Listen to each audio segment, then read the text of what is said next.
हाँ जी राजे, BSc part 1 non medical ते BA1 mathematics के स्टूडेंट अपना अलजबरा एंड ट्रिग्नोमैट्री की बुक दे विचों नैक्सट चैप्टर स्टार्ट करन लग रहे सी वैक्टर स्पेस का। पहला तो वैक्टर स्पेस की डेफिनेशन देखो की हुंदी है। वैक्टर स्पेस दे विच सब तो पहला तो आपां ऑर्डर सैट की गल करिए। An order set of n number is called an vector.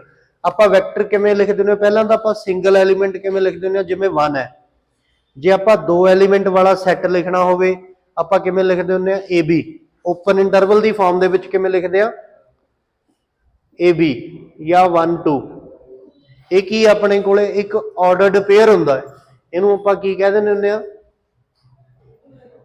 Ordered pair. या आप इनू की लिख दें, 2 डायमेंशनल का सैट। 2 dimensional 2 dimensional set. यह 2D का 2D नू रिप्रजेंट करने वाला सैट है या वैक्टर है। 2D वैक्टर वैक्टर है जिहड़ा 2 डायमेंशनल नू रिप्रजेंट करता है। हुण अपने कोले एन वैक्टर है। एन वैक्टर का मीनिंग की है, x1 x2 x3 तो लैके अप टू सोन xn तक है। ये जिहड़े मैंबरस ने x1 x2 तो लैके xn तक, ये की ने एलीमेंट्स ने के vector they. Their index numbers show, इन्हां दा जिहड़ा इंडैक्स नंबर है, जिवें इंडैक्स नंबर की गल कर रहा मैं x2 है, तो जिहड़ा 2 है इहदा मतलब ये रिप्रजेंट कर रहा दूजी एक्स। ये जिहड़ा xn है इहदा मतलब nth इंडैक्स है जिहड़ा ये रिप्रजेंट कर रहा इहदी nth एक्सिस नूं। सो जिहड़ा ये इन्हां दा इंडैक्स नंबर है ये शो कर रहा विच प्लेस मैंबर।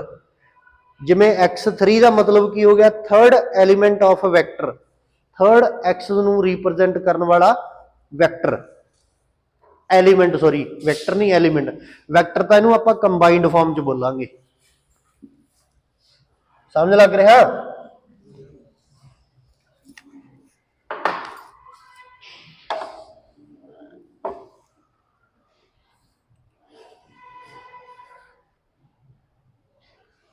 सो इस तरीके ये बारे मैं कुछ दस रहा गल्लां बातां कि जिवें x1 x2 तो x3 लैके xn तक आ। पहली गल तो इहनूं की बोलांगे आपां, n वैक्टर बोलांगे, या इहनूं आपां n डायमेंशनल बोल सकते हैं, n डायमेंशनल वैक्टर, या इहनूं टपल भी बोलिया जांदा, tuple TOUPLE, n tuple element. किन्ने एलीमेंट ने इहदे विच? n tuple element. इनू लिखिया की जाता हुंदा आर दी पावर एन दे विच। आर दी पावर एन का मतलब एन डायमेंशनल स्पेस। कितनी स्पेस है इहदी? एन। आर दी पावर एन डायमेंशनल स्पेस। या इनू वी दे इंडैक्स दे विच एन पा के भी लिखिया जाता वैक्टर स्पेस। वी दी पावर दे वी दी इंडैक्स दे विच एन या आर दी पावर दे विच एन। मैं पूरे चैप्टर दे विच काम आउण वालियां गल्लां ने, पूरे चैप्टर दे विच जो भी गल्लां काम आउण वालियां ने, जो भी प्रॉपर्टीज़ ने, या जो कुछ भी तुहाडे पूरे चैप्टर दे विच काम आउणा, उहनूं पहलां समरी बना के अपने हैंड रिटन नोट्स दे विच लिख रखिया। पहलां तुसीं ओह पढ़ लो, 8-10 पेज ने। उस तो बाद आपां चैप्टर स्टार्ट कर लांगे। मेरे ख्याल दे विच जे तुसीं ये हैंड रिटन नोट्स ने जिहड़े मेरे तैयार किए हुए पर्सनल नोट्स ने, ये पढ़ ले, सीख ले, तो तुसी पूरा चैप्टर खुद भी कर सकते हो। तुहानूं पूरे चैप्टर दे विच कोई प्रॉब्लम नहीं आएगी। जिथे जिथे जो चीज़ां मेरे दसन वालियां ने, वो मैं अपने नोट्स दे विच लिख रखियां ने। ठीक है, सो ये बारे दोबारा पढ़ लो। इनू एन वैक्टर कहने या एन डायमेंशनल कहने या एन टपल एलीमेंट कहने, या आर दी पावर एन लिख के आप इनू एन डायमेंशनल वैक्टर कह दिंदे आ, एन डायमेंशनल स्पेस कह दिंदे आ। जदों आर दी पावर एन आ तां स्पेस बोलना, जदों वी दे इंडैक्स दे विच आ तां एन वैक्टर स्पेस कहना।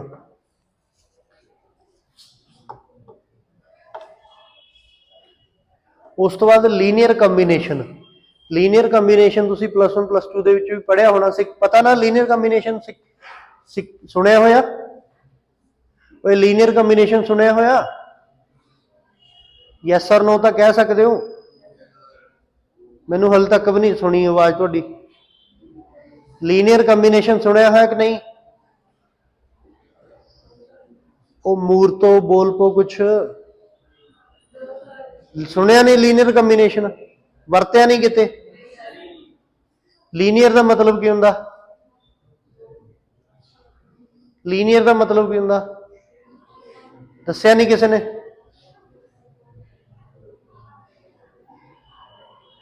ਲੀਨੀਅਰ ਦਾ ਮਤਲਬ ਪਤਾ, ਜਦੋਂ ਵੈਰੀਏਬਲਸ ਦੀ ਡਿਗਰੀ 1 ਹੋਵੇ, ਵੱਧ ਤੋਂ ਵੱਧ ਡਿਗਰੀ 1 ਹੋਵੇ, ਆਪਸ ਦੇ ਵਿੱਚ ਪ੍ਰੋਡਕਟ ਦੇ ਵਿੱਚ ਨਾ ਆਉਣ। ਕੰਬੀਨੇਸ਼ਨ ਦਾ ਮਤਲਬ ਕੰਬਾਈਨ ਕਰਨਾ। ਵੈਸੇ ਕੰਬੀਨੇਸ਼ਨ ਦੇ ਮਤਲਬ ਹੋਰ ਵੀ ਨੇ, ਠੀਕ ਹੈ, ਇੱਥੇ ਆਪਾਂ ਕੰਬਾਈਨ ਕਰਨਾ ਕਹਾਂਗੇ। ਧਿਆਨ ਦਿਓ ਇੱਥੇ, ਲੀਨੀਅਰ ਕੰਬੀਨੇਸ਼ਨ ਆਫ ਵੈਕਟਰਸ। ਪਹਿਲੀ ਗੱਲ ਤਾਂ ਲੀਨੀਅਰ ਕੰਬੀਨੇਸ਼ਨ ਦਾ ਮਤਲਬ ਪਰਮੂਟੇਸ਼ਨ ਕੰਬੀਨੇਸ਼ਨ ਚ ਹੋਰ ਹੈ, ਪ੍ਰੋਬੇਬਿਲਿਟੀ ਦੇ ਵਿੱਚ ਆਪਾਂ ਪਰਮੂਟੇਸ਼ਨ ਕੰਬੀਨੇਸ਼ਨ ਵਾਲਾ ਮਤਲਬ ਹੋਰ ਯੂਜ਼ ਕਰਦੇ ਆ, ਪਰ ਇੱਥੇ ਆਪਾਂ ਵੈਕਟਰਸ ਦਾ ਲੀਨੀਅਰ ਕੰਬੀਨੇਸ਼ਨ ਕੱਢਦੇ ਆ। Linear combination of vectors v1 ਤੋਂ ਲੈ ਕੇ ਮੰਨ ਲਓ vn ਤੱਕ ਤੁਹਾਡੇ ਕੋਲੇ ਕੁਝ ਵੈਕਟਰਸ ਨੇ, v1 ਤੋਂ ਲੈ ਕੇ vn ਤੱਕ ਵੈਕਟਰਸ ਨੇ, ਇਹਨਾਂ ਦਾ ਆਪਾਂ ਲੀਨੀਅਰ ਕੰਬੀਨੇਸ਼ਨ ਲੈਂਦੇ ਆ in such a way that we can take any members of more than one time. We can't ਆਪਾਂ ਕੋਈ ਵੀ ਮੈਂਬਰ ਇੱਕ ਤੋਂ ਵੱਧ ਵਾਰ ਨਹੀਂ ਲੈ ਸਕਦੇ। ਧਿਆਨ ਦਿਓ ਮੈਂ ਕੀ ਕਹਿ ਰਿਹਾ, ਜਦੋਂ ਬੁੱਕਸ ਬੰਦ ਕਰ ਦਿਓ, ਪਹਿਲੀ ਗੱਲ ਤਾਂ ਸਾਰੇ ਉਹਨਾਂ ਦੇ ਪੇਜ ਫਰੋਲ ਦੇਖੀ ਜਾਂਦੇ ਹੋ, ਬੁੱਕਸ ਬੰਦ ਕਰ ਦਿਓ, ਬਿਲਕੁਲ ਹੀ ਕਲੋਜ਼ ਕਰ ਦਿਓ ਸਾਰੇ। ਲੀਨੀਅਰ ਕੰਬੀਨੇਸ਼ਨ ਆਫ ਵੈਕਟਰਸ ਵੇਲੇ ਆਪਾਂ ਕੀ ਗੱਲ ਕਰਦੇ ਆ ਕਿ ਆਪਾਂ ਕੋਈ ਵੀ ਵੈਕਟਰ, ਕੋਈ ਵੀ ਮੈਂਬਰ ਇੱਕ ਤੋਂ ਵੱਧ ਵਾਰ ਨਹੀਂ ਲੈ ਸਕਦੇ। We cannot take any member more than once. Each vector have power exponent 1. ਹਰੇਕ ਵੈਕਟਰ ਦੀ ਪਾਵਰ ਆਪਾਂ ਵੱਧ ਤੋਂ ਵੱਧ ਕਿੰਨੀ ਲੈ ਸਕਦੇ ਆ, 1 ਲੈ ਸਕਦੇ ਆ, ਕਿਉਂਕਿ ਲੀਨੀਅਰ ਆ। ਲੀਨੀਅਰ ਦਾ ਮਤਲਬ ਇੱਕ ਡਿਗਰੀ ਹੋਊਗੀ, ਕੋਈ ਵੀ ਵੈਕਟਰ ਆਪਾਂ ਇੱਕ ਤੋਂ ਵੱਧ ਵਾਰ ਨਹੀਂ ਲੈ ਸਕਦੇ। We can take suitable required amount of any member. ਆਪਾਂ ਕਿਸੇ ਵੀ ਮੈਂਬਰ ਦੀ ਸੂਟੇਬਲ ਅਮਾਊਂਟ ਲੈ ਸਕਦੇ ਆ, ਕਿਸੇ ਵੀ ਮੈਂਬਰ ਦੀ ਸੂਟੇਬਲ ਅਮਾਊਂਟ ਲੈ ਸਕਦੇ ਆ, ਕਿਸੇ ਵੀ ਮੈਂਬਰ ਨੂੰ ਸੂਟੇਬਲ ਐਲੀਮੈਂਟ ਨਾਲ ਮਲਟੀਪਲਾਈ ਕਰ ਸਕਦੇ ਆ, ਸੂਟੇਬਲ ਅਮਾਊਂਟ ਲੈ ਸਕਦੇ ਆ। ਕਿਸੇ ਚੋਂ ਅੱਧੀ ਅਮਾਊਂਟ ਲੈ ਲਈ, ਕਿਸੇ ਚੋਂ 1/4 ਲੈ ਲਿਆ, ਕਿਸੇ ਚੋਂ ਮਾਈਨਸ ਕਰਤਾ, ਕਿਸੇ ਚ ਐਡ ਕਰ ਲਿਆ, ਕਿਸੇ ਦਾ ਡਬਲ ਲੈ ਲਿਆ, ਠੀਕ ਹੈ, ਕਿਸੇ ਦਾ ਟ੍ਰਿਪਲ ਲੈ ਲਿਆ, ਪਰ ਕਿਸੇ ਮੈਂਬਰ ਨੂੰ ਇੱਕ ਤੋਂ ਵੱਧ ਵਾਰ ਨਹੀਂ ਲੈ ਸਕਦੇ, ਕਿਸੇ ਦੀ ਪਾਵਰ ਇੱਕ ਤੋਂ ਵੱਧ ਵਾਰ ਨਹੀਂ ਕਰ ਸਕਦੇ।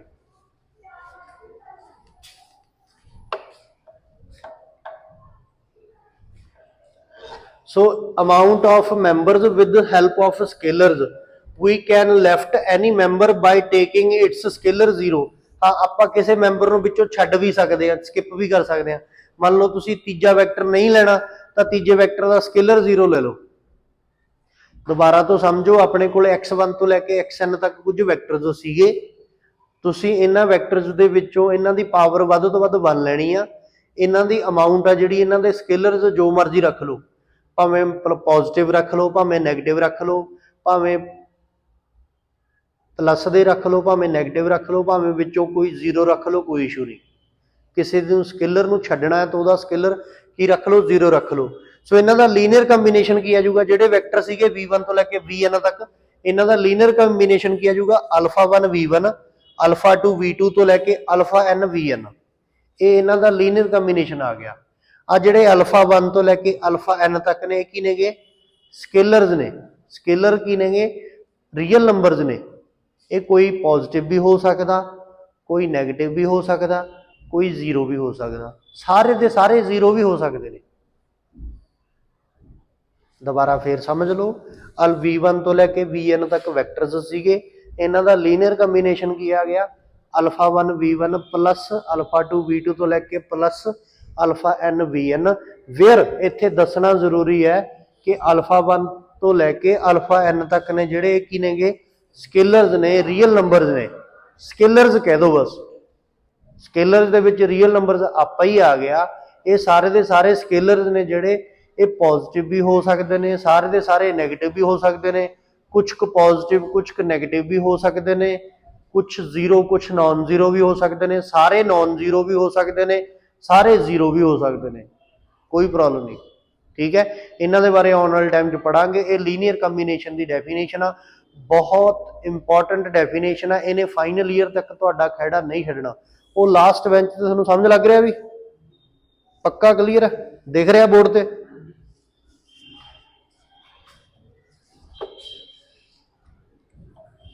ਉਹ ਤੋਂ ਬਾਅਦ ਆ ਗਈ ਡੈਫੀਨੇਸ਼ਨ ਲੀਨੀਅਰ ਡਿਪੈਂਡੈਂਟ ਵੈਕਟਰਸ ਦੀ। ਲੀਨੀਅਰ ਡਿਪੈਂਡੈਂਟ ਦੀ ਕੰਸੀਡਰ ਕਰ ਲਿਆ ਇਹਨਾਂ ਦਾ ਲੀਨੀਅਰ ਕੰਬੀਨੇਸ਼ਨ। ਹੁਣ ਲੀਨੀਅਰ ਕੰਬੀਨੇਸ਼ਨ ਦੇ ਵਿੱਚ ਜਿਹੜੇ ਸਕੇਲਰਸ ਸੀਗੇ ਅਲਫਾ 1 ਤੋਂ ਲੈ ਕੇ ਅਲਫਾ n ਤੱਕ, ਇਹ ਸਾਰੇ ਦੇ ਸਾਰੇ ਨਾਟ ਆਲ ਜ਼ੀਰੋ ਨੇ। ਨਾਟ ਆਲ ਜ਼ੀਰੋ ਵੀ ਸਾਰੇ ਜ਼ੀਰੋ ਨਹੀਂ ਹੈਗੇ, ਕੋਈ ਨਾ ਕੋਈ ਨॉन ਜ਼ੀਰੋ ਜ਼ਰੂਰ ਹੈ। ਨਾਟ ਆਲ ਜ਼ੀਰੋ ਦਾ ਮਤਲਬ ਕੀ ਹੈ? ਸਾਰੇ ਜ਼ੀਰੋ ਨਹੀਂ ਹੈਗੇ। ਤਾਂ ਇਹ ਜਿਹੜਾ ਲੀਨੀਅਰ ਕੰਬੀਨੇਸ਼ਨ ਆ, ਇਹ ਕਿਹੜਾ ਲੀਨੀਅਰ ਕੰਬੀਨੇਸ਼ਨ ਬਣ ਗਿਆ? ਲੀਨੀਅਰ ਡਿਪੈਂਡੈਂਟ ਦਾ। ਡਿਪੈਂਡੈਂਟ ਦਾ ਮਤਲਬ ਕੀ ਹੋ ਗਿਆ? ਕੋਈ ਨਾ ਕੋਈ ਇੱਕ ਦੂਜੇ ਤੇ ਨਿਰਭਰ ਹੈ। ਲੀਨੀਅਰ ਡਿਪੈਂਡੈਂਟ ਹੋ ਗਏ।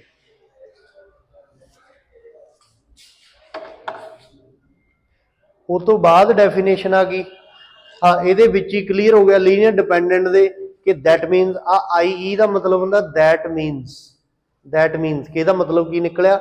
these vectors are in relationship। ਇਹ ਵੈਕਟਰਸ ਰਿਲੇਸ਼ਨਸ਼ਿਪ ਦੇ ਵਿੱਚ ਨੇ। they can write in terms of others ਕਿ ਕਿਸੇ ਇੱਕ ਵੈਕਟਰ ਨੂੰ ਦੂਜੇ ਦੀਆਂ ਟਰਮ ਦੇ ਵਿੱਚ ਲਿਖਿਆ ਜਾ ਸਕਦਾ, ਕੋਈ ਨਾ ਕੋਈ ਇੱਕ ਦੂਜੇ ਤੇ ਨਿਰਭਰ ਕਰਦਾ। ਉਸ ਮੈਥਡ 2 ਕੀ ਆ ਗਿਆ?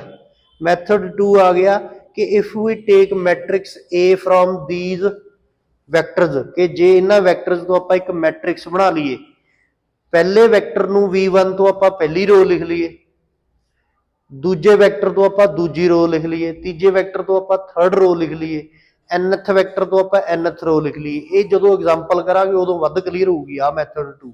ਹਲੇ ਫਿਲਹਾਲ ਔਰਲੀ ਜਿਹਾ ਸਮਝ ਲਓ ਕਿ ਜੇ ਆਪਾਂ ਵੈਕਟਰਸ ਨੂੰ ਰੋ ਮੰਨ ਕੇ ਇੱਕ ਮੈਟ੍ਰਿਕਸ ਬਣਾ ਲਈਏ, ਵੈਕਟਰਸ ਨੂੰ ਰੋ ਮੰਨ ਕੇ ਇੱਕ ਮੈਟ੍ਰਿਕਸ ਬਣਾ ਲਈਏ, ਉਸ ਮੈਟ੍ਰਿਕਸ ਦਾ ਡਿਟਰਮੀਨੈਂਟ ਕਰ ਲਈਏ ਤਾਂ ਡਿਟਰਮੀਨੈਂਟ 0 ਆਵੇ। ਵੈਕਟਰਸ ਨੂੰ ਰੋ ਮੰਨ ਕੇ ਇੱਕ ਮੈਟ੍ਰਿਕਸ ਬਣਾ ਲਈਏ, ਡਿਟਰਮੀਨੈਂਟ ਮੈਟ੍ਰਿਕਸ ਦਾ ਕੀ ਆਵੇ? 0। ਤਾਂ ਆਪਾਂ ਵੈਕਟਰਸ ਨੂੰ ਕੀ ਕਹਾਂਗੇ? ਲੀਨੀਅਰਲੀ ਡਿਪੈਂਡੈਂਟ। ਉਲਟ ਹੋ ਗਿਆ। ਸਕੇਲਰਸ ਕੀ ਹੋਣ? ਨॉन ਜ਼ੀਰੋ, ਤਾਂ ਲੀਨੀਅਰਲੀ ਡਿਪੈਂਡੈਂਟ ਹੈ। ਡਿਟਰਮੀਨੈਂਟ ਕੀ ਹੋਵੇ? 0। ਸਕੇਲਰਸ ਨੂੰ ਨॉन ਜ਼ੀਰੋ ਕਿਹਾ, ਮੈਟ੍ਰਿਕਸ ਦਾ ਡਿਟਰਮੀਨੈਂਟ ਕੀ ਕਹਿ ਰਹੇ ਆ? 0। ਤਾਂ ਦੋਨੇ ਕੇਸਾਂ ਦੇ ਵਿੱਚ ਜਿਹੜੇ ਵੈਕਟਰਸ ਨੇ ਉਹ ਕੀ ਨੇ? ਲੀਨੀਅਰ ਡਿਪੈਂਡੈਂਟ ਨੇ, ਇੱਕ ਦੂਜੇ ਤੇ ਨਿਰਭਰ ਕਰਦੇ ਨੇ, ਇੱਕ ਦੂਸਰੇ ਨਾਲ ਰਿਲੇਸ਼ਨਸ਼ਿਪ ਨੇ, ਇੱਕ ਦੂਸਰੇ ਦੀਆਂ ਟਰਮਸ ਦੇ ਵਿੱਚ ਲਿਖੇ ਜਾ ਸਕਦੇ ਨੇ। ਕੁੱਲ ਮਿਲਾ ਕੇ ਲੀਨੀਅਰਲੀ ਡਿਪੈਂਡੈਂਟ ਨੇ। ਹੁਣ ਆ ਗਈ ਡੈਫੀਨੇਸ਼ਨ ਲੀਨੀਅਰਲੀ ਇੰਡੀਪੈਂਡੈਂਟ ਦੀ। ਦੁਬਾਰਾ ਫੇਰ ਗੱਲ ਕਰਦੇ ਆ ਕਿ ਕੰਸੀਡਰ ਕਰਦੇ ਆ ਇਹਨਾਂ ਦਾ ਲੀਨੀਅਰ ਕੰਬੀਨੇਸ਼ਨ ਅਲਫਾ 1 V1 ਤੋਂ ਲੈ ਕੇ ਅਲਫਾ n Vn। ਇਹਨਾਂ ਦੇ ਵਿੱਚ ਜਿਹੜੇ ਸਕੇਲਰਸ ਨੇ ਅਲਫਾ 1 ਤੋਂ ਲੈ ਕੇ ਅਲਫਾ n ਤੱਕ, ਇਹ ਆਰ ਆਲ ਜ਼ੀਰੋ ਨੇ। ਪਹਿਲਾਂ ਆਪਾਂ ਨਾਟ ਆਲ ਜ਼ੀਰੋ ਕਿਹਾ ਸੀਗਾ ਲੀਨੀਅਰਲੀ ਡਿਪੈਂਡੈਂਟ ਦੇ ਵਿੱਚ, ਹੁਣ ਲੀਨੀਅਰਲੀ ਇੰਡੀਪੈਂਡੈਂਟ ਦੇ ਵਿੱਚ ਕੀ ਹੈ? Are all zero. ਪਹਿਲਾ ਵੀ 0 ਆ, ਦੂਜਾ ਵੀ 0, ਅਖੀਰਲਾ ਵੀ 0 ਆ। ਸਾਰੇ ਜਦੋਂ 0 ਹੋਣ ਤਾਂ ਲੀਨੀਅਰਲੀ ਇੰਡੀਪੈਂਡੈਂਟ ਬਣਦਾ। ਲੀਨੀਅਰਲੀ ਇੰਡੀਪੈਂਡੈਂਟ ਸਾਰੇ ਦੇ ਸਾਰੇ 0 ਹੋਣ ਜਦੋਂ। ਇਸ ਕੇਸ ਦੇ ਵਿੱਚ ਆਪਾਂ ਕੀ ਕਹਿੰਦੇ ਆ ਕਿ ਇਹ ਜਿਹੜੇ ਵੈਕਟਰਸ ਨੇ ਇਹ ਕੀ ਨੇ? ਸਾਰੇ ਦੇ ਸਾਰੇ ਲੀਨੀਅਰਲੀ ਇੰਡੀਪੈਂਡੈਂਟ ਨੇ। these vectors are not in any relationship। ਇਹ ਵੈਕਟਰਸ ਰਿਲੇਸ਼ਨਸ਼ਿਪ ਦੇ ਵਿੱਚ ਨਹੀਂ ਹੈਗੇ। ਇਹ ਵੈਕਟਰਸ ਇੱਕ ਦੂਜੇ ਦੀਆਂ ਟਰਮ ਦੇ ਵਿੱਚ ਨਹੀਂ ਲਿਖੇ ਜਾ ਸਕਦੇ ਕਿਉਂਕਿ ਇਹ ਵੈਕਟਰ ਰਿਲੇਸ਼ਨਸ਼ਿਪ 'ਚ ਹੀ ਨਹੀਂ ਹੈਗੇ, ਇੱਕ ਦੂਸਰੇ ਤੇ ਨਿਰਭਰ ਹੀ ਨਹੀਂ ਕਰਦੇ।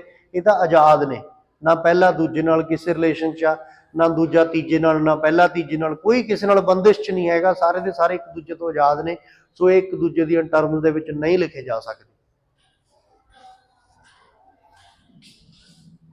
ਇਹਦਾ ਮੈਥਡ 2 ਕੀ ਆ ਕਿ ਜੇ ਇਹਦੇ ਵੈਕਟਰਸ ਨੂੰ ਆਪਾਂ ਰੋ ਮੰਨ ਕੇ, ਪਹਿਲੇ ਵੈਕਟਰ ਨੂੰ ਪਹਿਲੀ ਰੋ ਮੰਨ ਲਈਏ, ਦੂਜੇ ਵੈਕਟਰ ਨੂੰ ਦੂਜੀ ਰੋ ਮੰਨ ਲਈਏ, ਇਹਨਾਂ ਤੋਂ ਮੈਟ੍ਰਿਕਸ ਤਿਆਰ ਕਰੀਏ, ਇਸ ਮੈਟ੍ਰਿਕਸ ਦਾ ਡਿਟਰਮੀਨੈਂਟ ਕੀ ਹੋਊਗਾ?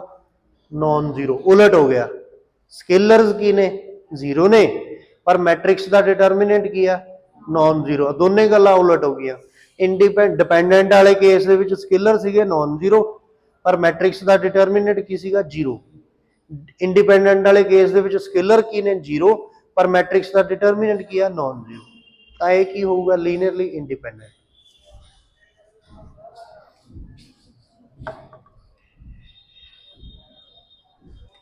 ਉਸ ਤੋਂ ਬਾਅਦ ਐਗਜ਼ਾਮਪਲਸ। ਹੁਣ ਆਪਣੇ ਕੋਲੇ ਇਹਦੇ ਇਸ ਚੈਪਟਰ ਦੇ ਵਿੱਚੋਂ ਇੱਕ ਐਗਜ਼ਾਮਪਲ ਲਾਜ਼ਮੀ ਫਾਈਨਲ ਐਗਜ਼ਾਮ ਦੇ ਵਿੱਚ ਸਿਲੈਕਟ ਹੋਊਗੀ, ਇੱਕ ਤੋਂ ਵੱਧ ਵੀ ਆ ਸਕਦੀਆਂ ਨੇ। ਇੱਕ ਡੈਫੀਨੇਸ਼ਨ, ਇੱਕ ਐਗਜ਼ਾਮਪਲ ਇਹੋ ਜਿਹੀ ਹੈ ਜਿਹੜੀ 5 ਪੇਪਰਾਂ ਦੇ ਵਿੱਚੋਂ 4 ਵਾਰ ਆਈ ਹੋਊਗੀ। ਮੈਂ ਤੁਹਾਨੂੰ ਦੱਸ ਦੂੰਗਾ ਵੀ ਆਹ ਐਗਜ਼ਾਮਪਲ ਪਿਛਲੇ 5 ਪੇਪਰਾਂ ਦੇ ਵਿੱਚੋਂ 4 ਪੇਪਰਾਂ 'ਚ ਆਈ ਹੋਈ ਆ, ਉਹ ਐਗਜ਼ਾਮਪਲ ਜ਼ਰੂਰ ਕਰਕੇ ਜਾਇਓ।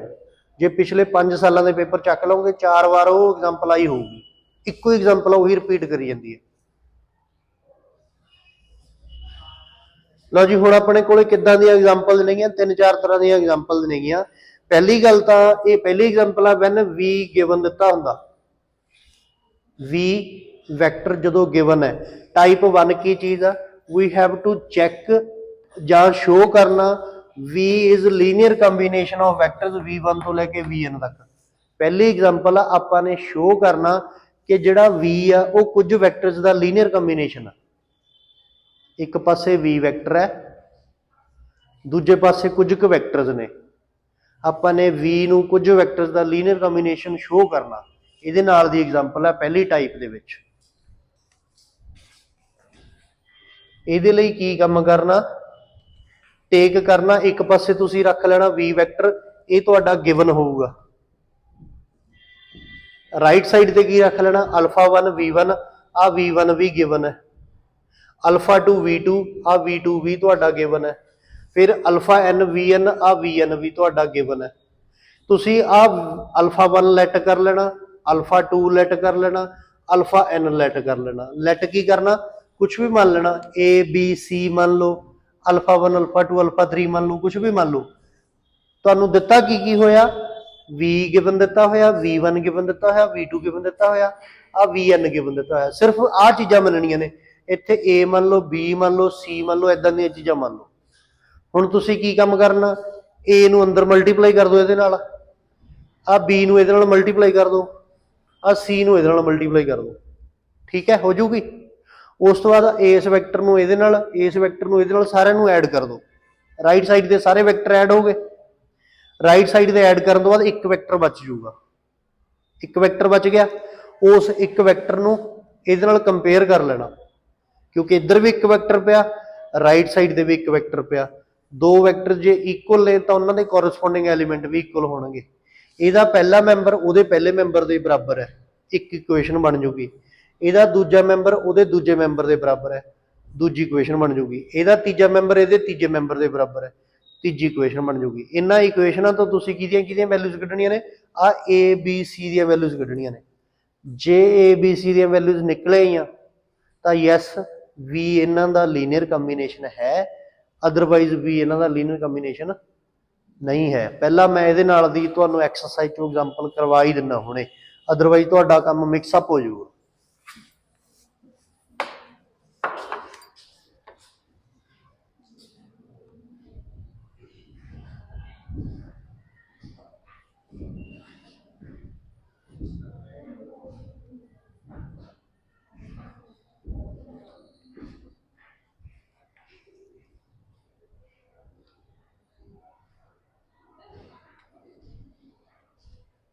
ਹਾਂਜੀ, ਸੇਮ ਆਹੀ ਐਗਜ਼ਾਮਪਲ ਆ ਗਈ।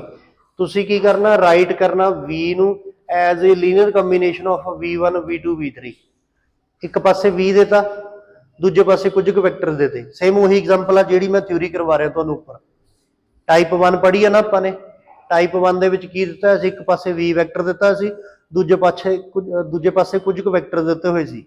ਤਾਂ ਆਪਾਂ ਨੇ ਕੀ ਕੀਤਾ ਸੀ, ਸਭ ਤੋਂ ਪਹਿਲਾਂ ਦਾ V ਨੂੰ ਦਿੱਤੇ ਹੋਏ ਵੈਕਟਰਸ ਦਾ ਲੀਨੀਅਰ ਕੰਬੀਨੇਸ਼ਨ ਮੰਨਿਆ ਸੀ। ਲੈਟ ਕਰ ਲਾਂਗੇ V is linear combination of vectors, ਆਹ ਚੀਜ਼ ਮੰਨੀ ਸੀਗੀ ਮੈਂ। ਲੈਟ ਕਰ ਲਿਆ ਸੀ, ਆ ਕੀ ਆ, V α1 V1 plus α2 V2 plus α3 V3। ਆਹ ਚੀਜ਼ ਤੁਸੀਂ ਲੈਟ ਕਰਨੀ ਸੀਗੀ, ਇਹ ਚੀਜ਼ ਤੁਸੀਂ ਲੈਟ ਕਰ ਲਿਆ। ਤੁਸੀਂ ਕੀ ਲਿਖਣਾ, light V is linear combination of V1 V2 and V3। ਆਹ ਚੀਜ਼ ਮੈਂ ਤੁਹਾਨੂੰ ਉੱਥੇ ਥਿਊਰੀ 'ਚ ਸਿਖਾ ਰਿਹਾ ਸੀਗਾ। ਹੁਣ ਕੀ ਕੰਮ ਕਰਨਾ, α1 ਨੂੰ ਅੰਦਰ ਮਲਟੀਪਲਾਈ ਕਰ ਦੇਣੀ ਆ। ਕਿਵੇਂ ਹੋਊਗੀ, 2α1 ਮਾਈਨਸ α2 ਮਾਈਨਸ α1 ਸੌਰੀ, ਆ 0 ਆ ਜਾਊਗਾ। ਹੁਣ α2 ਨੂੰ ਇੱਧਰ ਮਲਟੀਪਲਾਈ ਕਰ ਦਿਓ, α2 2α2 ਅਤੇ α2, α3 ਨੂੰ ਇੱਥੇ ਮਲਟੀਪਲਾਈ ਕਰ ਦਿਓ, 0 2α3 ਮਾਈਨਸ α3। ਹੁਣ ਆ ਤਿੰਨੇ ਵੈਕਟਰਸ ਨੂੰ ਐਡ ਕਰ ਦਿਓ, ਐਡ ਕਿਵੇਂ ਕਰ ਦਿੰਦੇ ਵੈਕਟਰਸ ਨੂੰ, ਪਹਿਲੇ ਪਹਿਲੇ ਐਲੀਮੈਂਟ ਐਡ ਹੋ ਜਾਣਗੇ, ਦੂਜੇ ਦੂਜੇ ਐਲੀਮੈਂਟ ਐਡ ਹੋ ਜਾਣਗੇ, ਤੀਜੇ ਤੀਜੇ ਐਲੀਮੈਂਟ ਐਡ ਹੋ ਜਾਣਗੇ। ਪਹਿਲਾ ਐਲੀਮੈਂਟ ਕੀ ਹੈ 2 ਅਲਫਾ 1 ਅਲਫਾ 2 ਅਤੇ 0, 2 ਅਲਫਾ 1 ਅਲਫਾ 2 ਅਤੇ 0। ਦੂਜਾ ਐਲੀਮੈਂਟ ਕੀ ਹੈ ਮਾਈਨਸ ਅਲਫਾ 1 2 ਅਲਫਾ 2 ਅਤੇ 2 ਅਲਫਾ 3। ਤੀਜਾ ਐਲੀਮੈਂਟ ਕੀ ਹੈ 0 ਅਲਫਾ 2 ਅਤੇ ਮਾਈਨਸ ਅਲਫਾ 3, 0 ਅਲਫਾ 2 ਅਤੇ ਮਾਈਨਸ ਅਲਫਾ 3। ਇੱਧਰ ਕਿਹੜਾ ਐਲੀਮੈਂਟ ਪਿਆ 3 2 ਅਤੇ 1। ਬਾਈ ਇਕੁਐਲਿਟੀ ਆਫ ਵੈਕਟਰਸ ਇੱਥੇ ਲਿਖਣਾ ਤੁਸੀਂ ਲਿਖ ਸਕਦੇ ਹੋ by equality of vectors if two vectors are equal, if two vectors are equal then their corresponding elements are also equal, if two vectors are equal then their corresponding elements are also equal। ਹੁਣ ਇਹਦਾ ਪਹਿਲਾ element ਕੀ ਹੈ 2 alpha 1 alpha 2, 2 alpha 1 alpha 2 ਇਧਰੋਂ ਕਿਹਦੇ equal ਆ 3 ਦੇ, ਇਹ ਤੁਹਾਡੀ ਪਹਿਲੀ ਇਕੁਏਸ਼ਨ ਬਣ ਗਈ। ਦੂਜਾ ਐਲੀਮੈਂਟ ਕਿਹੜਾ ਆ ਗਿਆ ਮਾਈਨਸ ਅਲਫਾ 1 ਪਲੱਸ ਅਲਫਾ 2 ਅਤੇ 2 ਅਲਫਾ 3, ਮਾਈਨਸ ਅਲਫਾ 1 2 ਅਲਫਾ ਤੇ 2 ਅਲਫਾ 3 ਇਧਰੋਂ ਕਿਹਦੇ ਇਕੁਅਲ ਆ 2 ਦੇ, ਇਹ ਤੁਹਾਡੀ ਦੂਜੀ ਇਕੁਏਸ਼ਨ ਆ ਗਈ। ਤੀਜਾ ਐਲੀਮੈਂਟ ਕਿਹੜਾ ਆ ਮਾਈਨਸ ਅਲਫਾ 2 ਅਤੇ ਅਲਫਾ 3, ਇਹ ਕਿਹਦੇ ਇਕੁਅਲ ਆ 1 ਦੇ, ਇਹ ਤੁਹਾਡੀ ਤੀਜੀ ਇਕੁਏਸ਼ਨ ਆ ਗਈ। ਹੁਣ ਇਹਨਾਂ ਤਿੰਨਾਂ ਇਕੁਏਸ਼ਨਾਂ ਨੂੰ ਸੋਲਵ ਕਰਕੇ ਤੁਸੀਂ ਫਾਈਂਡ ਕਰਨਾ ਅਲਫਾ 1 ਅਲਫਾ 2 ਅਤੇ ਅਲਫਾ 3। ਕਿਵੇਂ ਕਰੋਗੇ ਇਹਨਾਂ ਦਾ ਕੰਮ ਵੀ, ਅਲਫਾ 1 ਅਲਫਾ 2 ਅਤੇ ਅਲਫਾ 3 ਕਿਵੇਂ ਪਤਾ ਕਰੋਗੇ। ਉਹ ਲੜਕੀ ਸੈਕਿੰਡ ਲਾਸਟ ਬੈਂਚ ਤੇ ਤੁਸੀਂ, ਤੁਹਾਡੇ ਤੋਂ ਪਿੱਛੇ, ਹਾਂਜੀ ਇਹਨਾਂ ਨੂੰ ਸੋਲਵ ਕਰਨ ਲਈ ਕੀ ਕਰੋਗੇ, ਕਿਹੜਾ ਮੈਥਡ ਮਾਈਂਡ 'ਚ ਆਉਂਦਾ ਤੁਹਾਡੇ,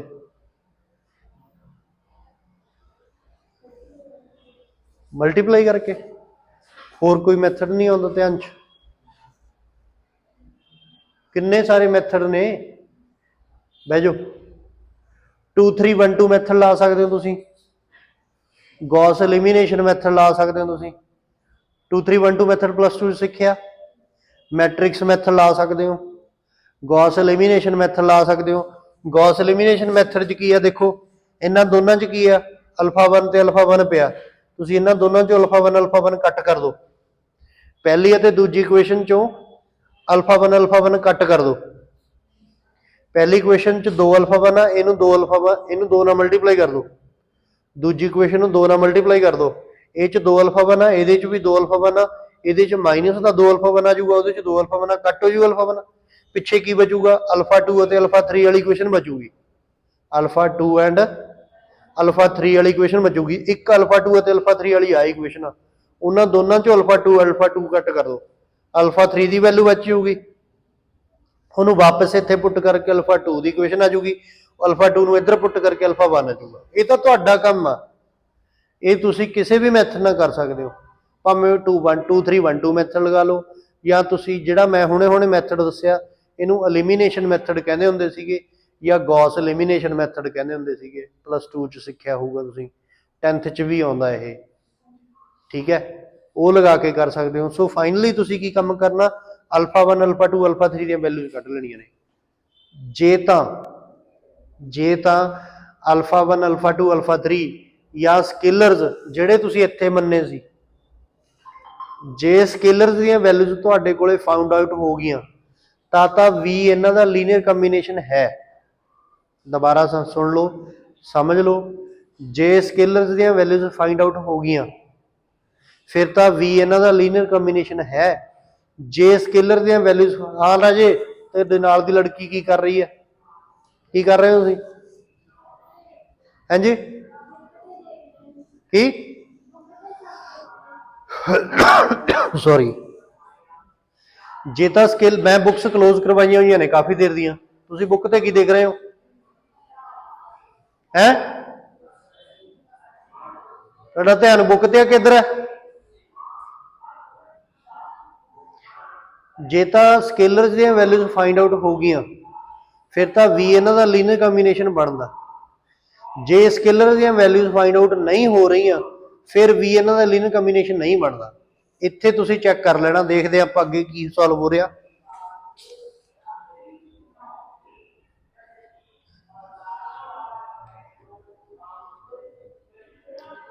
ਆ ਗਈਆਂ ਜੀ, अल्फा 1 की वैल्यू आ गई, अल्फा 2 की वैल्यू आ गई, अल्फा 3 की वैल्यू आ गई। Hence V is linear combination of V1 V2 and V3। Yes, पता लग गई वैल्यूज।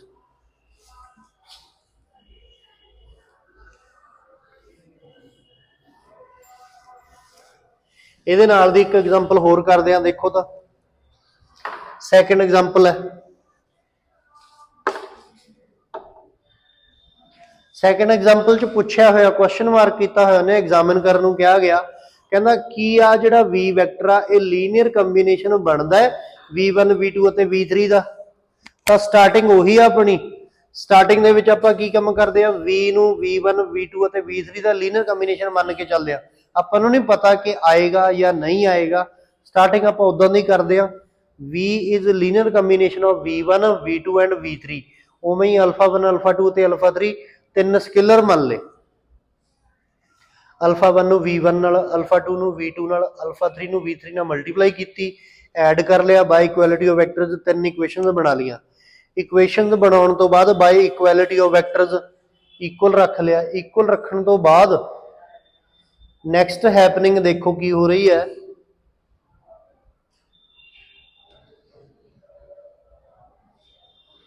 ਇਹਦੇ ਵਿੱਚ ਦੋ ਇਕੁਏਸ਼ਨਸ ਐਦਾਂ ਦੀਆਂ ਬਣ ਰਹੀਆਂ ਨੇ, ਇੱਕ ਇੱਥੇ ਅਲਫਾ 2 ਮਾਈਨਸ ਅਲਫਾ 3 ਦੀ ਇਕੁਏਸ਼ਨ 1/2 ਦੇ ਬਰਾਬਰ ਆ ਰਹੀ ਹੈ।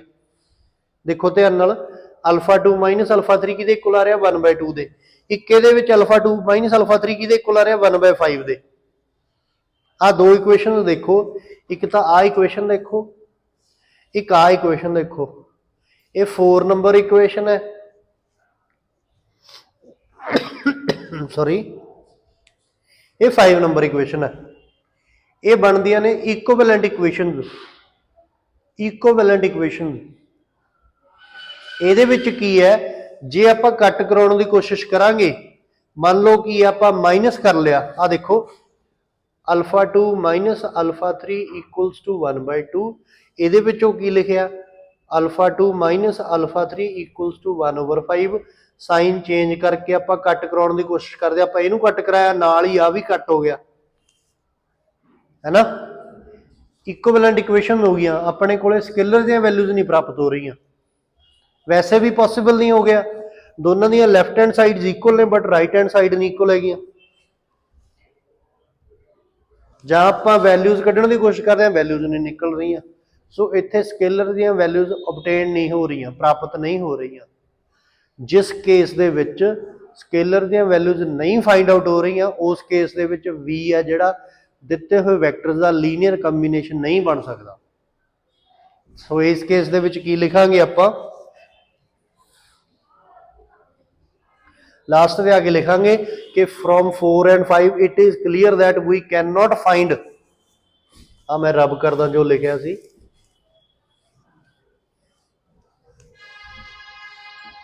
so we cannot find values of alpha 2 and alpha 3, also alpha 1, hence V is not linear combination of V1 V2 and V3।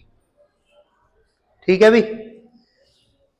ਹੁਣ ਤੁਹਾਨੂੰ ਟਾਈਪ 1 ਦੇ ਕੁਐਸਚਨਸ ਮੇਰੇ ਖਿਆਲ ਦੇ ਵਿੱਚ ਆ ਗਏ ਹੋਣਗੇ, ਜਿਨ੍ਹਾਂ ਦੇ ਵਿੱਚ V ਨੂੰ ਪੁੱਛਿਆ ਜਾਂਦਾ ਜਾਂ ਸ਼ੋ ਕਰਨ ਨੂੰ ਕਿਹਾ ਜਾਂਦਾ ਕਿ V ਲੀਨੀਅਰ ਕੰਬੀਨੇਸ਼ਨ ਹੈ ਕੁਝ ਵੈਕਟਰਸ ਦਾ, ਦੱਸੋ ਜਾਂ ਸ਼ੋ ਕਰਕੇ ਦਿਖਾਓ। ਪਤਾ ਲੱਗ ਗਿਆ ਨਾ, ਇਹਨਾਂ ਚੋਂ ਇੱਕ ਕੁਐਸਚਨ ਬਣਦਾ ਆ। ਹੁਣ ਨੈਕਸਟ ਕੁਐਸਚਨ ਵੀ ਬਿਲਕੁਲ ਥਰਡ ਐਗਜ਼ਾਮਪਲ ਵੀ ਇਹੀ ਆ, examine this belongs to the linear space generated by S where S is this and this or not। ਇਹ ਵੀ ਸੇਮ ਉਹੀ ਹੈ, ਆ ਤੁਹਾਡਾ V ਹੈ, ਇਹ ਜਨਰੇਟ ਕੀਤਾ ਜਾਂਦਾ ਇਹਨਾਂ ਦੁਆਰਾ, ਇਹ V1 ਹੈ, ਇਹ V2 ਹੈ, ਇਹ V3 ਹੈ। ਪੁੱਛਿਆ ਹੋਇਆ ਯੈਸ ਔਰ ਨੋਟ ਕਿ ਕੀ V ਇਹਨਾਂ ਤਿੰਨਾਂ ਦੁਆਰਾ ਜਨਰੇਟ ਹੁੰਦਾ ਹੈ ਜਾਂ ਨਾ। ਬਿਲਕੁਲ ਸੇਮ ਕੁਐਸਚਨ ਆ, ਥੋੜੀ ਜਿਹੀ ਸਟੇਟਮੈਂਟ ਬਦਲੀ ਹੋਈ ਆ, ਇਹਦੇ ਬਾਰੇ ਮੈਂ ਕੁਝ ਨਹੀਂ ਕਹੂੰਗਾ, ਤੁਸੀਂ ਆਪਣੇ ਆਪ ਕਰਨਾ। ਸੇਮ ਉਹੀ ਆ V ਹੈ, ਆ V1 ਆ V2 ਆ V3 ਆ, ਚੈੱਕ ਕਰੋ ਹੋਮਵਰਕ ਦੇ ਵਿੱਚ ਜਾ ਕੇ ਵੀ ਕੀ ਇਹ V ਇਹਨਾਂ ਤਿੰਨਾਂ ਦੁਆਰਾ ਜਨਰੇਟ ਹੁੰਦਾ ਜਾਂ ਨਹੀਂ। ਇਹ ਟਾਈਪ 1 ਹੀ ਹੈ ਆਪਣੀ।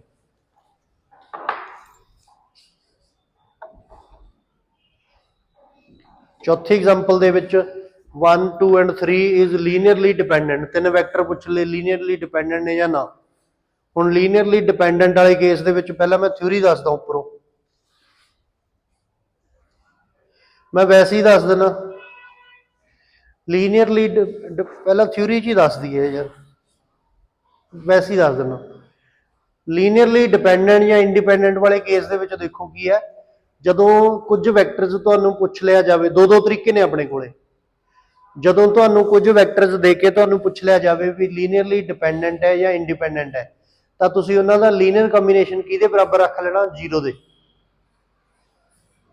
ਤੁਸੀਂ ਕੁਝ ਵੈਕਟਰਸ ਦੇ ਕੇ ਤੁਹਾਨੂੰ ਪੁੱਛ ਲਿਆ ਜਾਵੇ ਵੀ ਇਹ ਵੈਕਟਰਸ ਲੀਨੀਅਰਲੀ ਇੰਡੀਪੈਂਡੈਂਟ ਨੇ ਜਾਂ ਡਿਪੈਂਡੈਂਟ ਨੇ, ਤਾਂ ਤੁਸੀਂ ਉਹਨਾਂ ਦਾ ਲੀਨੀਅਰ ਕੰਬੀਨੇਸ਼ਨ ਕਿਹਦੇ ਬਰਾਬਰ ਰੱਖਣਾ?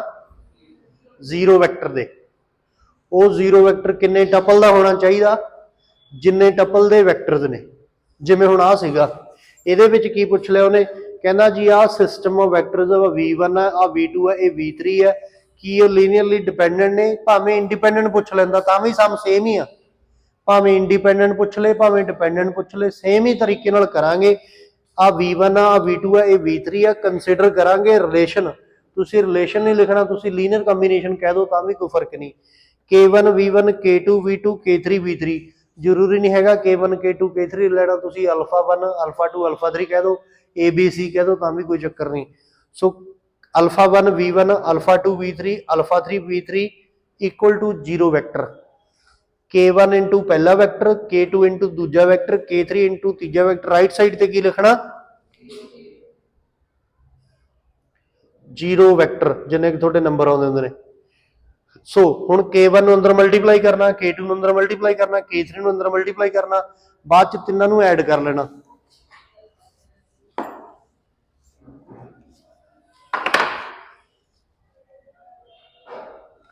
ਬਾਅਦ ਚ ਐਡ ਕਰਨ ਤੋਂ ਬਾਅਦ ਕੀ ਕੰਮ ਕਰਨਾ? ਤਿੰਨਾਂ ਨੂੰ ਐਡ ਕਰਨ ਤੋਂ ਬਾਅਦ ਰਾਈਟ ਸਾਈਡ ਤੇ ਪਏ ਹੋਏ 0 ਵੈਕਟਰ ਨਾਲ ਕੰਪੇਅਰ ਕਰ ਲਾਂਗੇ।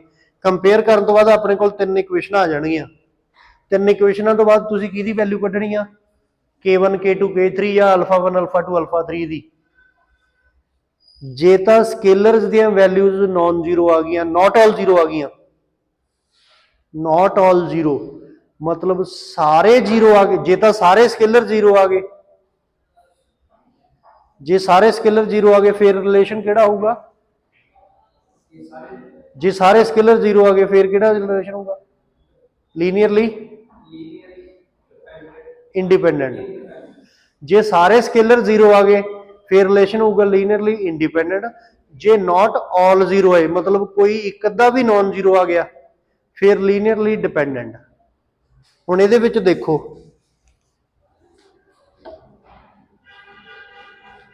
ਇਹਦੇ ਵਿੱਚ ਸਾਰੇ ਸਕੇਲਰ ਜ਼ੀਰੋ ਆ ਰਹੇ ਨੇ, ਪਹਿਲਾ ਦੂਜਾ ਤੀਜਾ, ਤਾਂ ਇਹ ਕੀ ਹੈ? ਲੀਨੀਅਰਲੀ ਇੰਡੀਪੈਂਡੈਂਟ। ਇਹਦਾ ਦੂਜਾ ਤਰੀਕਾ ਵੀ ਸੀਗਾ, ਦੂਜਾ ਤਰੀਕਾ ਮੈਟ੍ਰਿਕਸ ਬਣਾ ਕੇ ਸੀਗਾ। ਆਪਾਂ ਪਹਿਲੇ ਵੈਕਟਰ ਨੂੰ ਪਹਿਲੀ ਰੋ ਮੰਨ ਲੈਂਦੇ, ਦੂਜੇ ਵੈਕਟਰ ਨੂੰ ਦੂਜੀ ਰੋ ਮੰਨ ਲੈਂਦੇ, ਤੀਜੇ ਵੈਕਟਰ ਨੂੰ ਤੀਜੀ ਰੋ ਮੰਨ ਲੈਂਦੇ। ਮੈਟ੍ਰਿਕਸ ਬਣਾ ਕੇ ਜ਼ਿਆਦਾ ਈਜ਼ੀ ਸੀਗਾ, ਉਹਦਾ ਸਿਰਫ ਡਿਟਰਮੀਨੈਂਟ ਕੱਢਣਾ ਸੀਗਾ। ਆ ਦੇਖੋ ਹੁਣ ਕੀਤਾ ਹੋਇਆ ਨੇ ਅਗਲੇ ਐਗਜ਼ਾਮਪਲ 'ਚ। ਅਗਲੇ ਐਗਜ਼ਾਮਪਲ 'ਚ ਇਹਨੇ ਦੁਬਾਰਾ ਫੇਰ ਪੁੱਛ ਲਿਆ, ਤਿੰਨ ਵੈਕਟਰ ਦੇਤੇ, ਤੁਹਾਨੂੰ ਪੁੱਛ ਲਿਆ ਲੀਨੀਅਰਲੀ ਇੰਡੀਪੈਂਡੈਂਟ ਹੈ। ਜੇ ਡਿਪੈਂਡੈਂਟ ਕਹਿੰਦਾ ਤਾਂ ਵੀ ਆਪਾਂ ਐਵੇਂ ਹੀ ਕਰਦੇ, ਪਹਿਲੇ ਵੈਕਟਰ ਨੂੰ ਪਹਿਲੀ ਰੋ ਮੰਨ ਲਿਆ, ਆ ਦੂਜਾ ਵੈਕਟਰ 0 1 4 ਦੂਜੀ ਰੋ ਮੰਨ ਲਿਆ, ਤੀਜਾ ਵੈਕਟਰ ਤੀਜੀ ਰੋ ਮੰਨ ਲਿਆ, ਇਹਦਾ ਡਿਟਰਮੀਨੈਂਟ ਕੱਢ ਲਿਆ। ਡਿਟਰਮੀਨੈਂਟ ਕੱਢ ਕੇ ਦੇਖਿਆ ਜਾਵੇ, ਆਪਾਂ ਡਿਟਰਮੀਨੈਂਟ ਕਰ ਲੈਂਦੇ ਆ ਮੈਟ੍ਰਿਕਸ ਦਾ। 1 ਦੇ ਨਾਲ ਕੀ ਕਰੀਏ?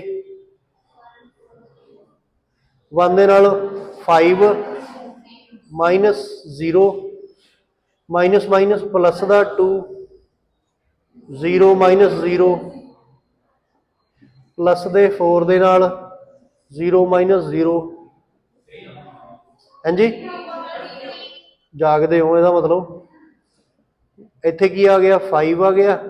ਆ ਤਾਂ 2 ਦੇ ਨਾਲ 0 ਹੀ ਆ, 3 ਦੇ ਨਾਲ 0 ਹੀ ਆ, 5। ਇਹਦਾ ਮਤਲਬ ਇਹਦਾ ਡਿਟਰਮੀਨੈਂਟ ਕੀ ਆ ਗਿਆ? ਨਾਨ ਜ਼ੀਰੋ ਆ ਗਿਆ।